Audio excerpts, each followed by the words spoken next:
Selamat malam Dewan Juri, selamat malam saudara dan semua, Shalom. Perkenalkan, beta Cikana Marubesi, peserta lomba bertutur dari unit Walule, mau bertutur ke Bapak Ibu dong semua tentang sejarah BPM.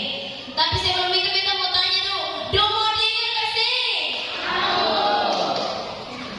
Akan bercerita begini, Gereja Protestan Maluku adalah gereja yang berasal dari Indonesia, yang kalau kita artikan dalam bahasa Indonesia adalah Gereja Protestan Indonesia, yang dibangun VOC pada tahun 1602 sampai 1800. Karena dong mengikuti gereja yang akan hidup di Belanda sana, makanya gereja yang dibangun di Maluku sini akan bercorak Calvinisme.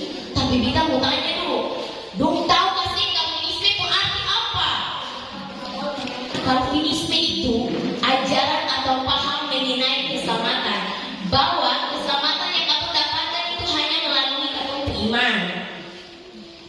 Selama hampir 2,5 abad, Katong gereja di Maluku ini akan mengalami proses perkembangan melalui 4 kurun waktu.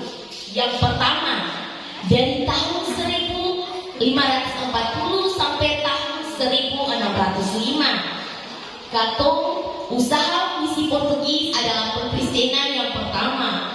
Yang kedua, dari tahun 1605 sampai tahun 1815. VOC memberitakan Injil di Katong wilayah Maluku.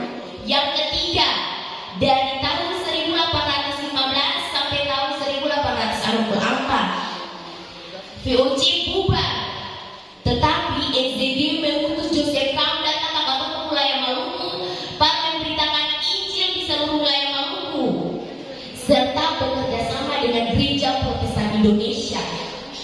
Dan yang terakhir, dari tahun 1864 sampai tahun 1935, Katong Gereja GPM mengalami perkembangan.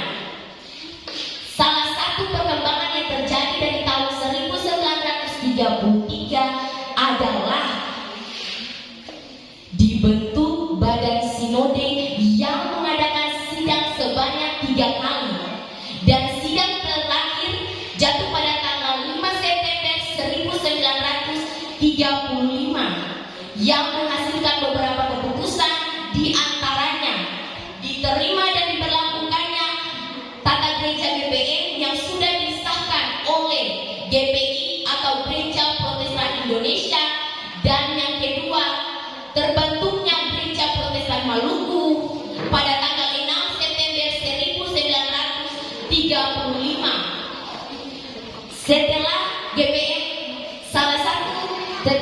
Setelah GPM berdiri tanggal 6 September 1935, telah dibentuk Badan Sinode atau telah disahkan tata gereja GPM yang mengangkat ketua GPM Sinode GPM. Yang pertama adalah Pendeta JS Tam, dan wakil ketua adalah Pendeta Tutua Rima. Dan selain itu 7 kasis, yaitu Ambon, Lease, Seram Barat, Seram Timur, Banda, Ternate, dan Ambon Kota. Tetapi juga ada 5 wilayah lain yang termasuk dalam Katong bagian DPM, yaitu Pulau Aru, Pulau Kei, Pulau Taliban, Pulau Baba, Kisar, dan Irian Barat. Tetapi akhirnya Irian Barat memisahkan diri dan membentuk sinode sendiri. Dan di saat ini, di usia yang ke-88 tahun, Katong GPM sudah memiliki 34 klasis dan 761 jemaat yang tersebar di wilayah Maluku dan juga Maluku Utara, di bawah kepemimpinan Pendeta Elifas Tomix Mas Paitela MSI. Demikian kita bertutur di malam hari ini tentang sejarah GPM. Selamat ulang tahun yang ke-88 tahun Gereja Protestan Maluku. Tetap berkarya memberitakan Injil dan menjadi saluran berkat buat banyak orang lain.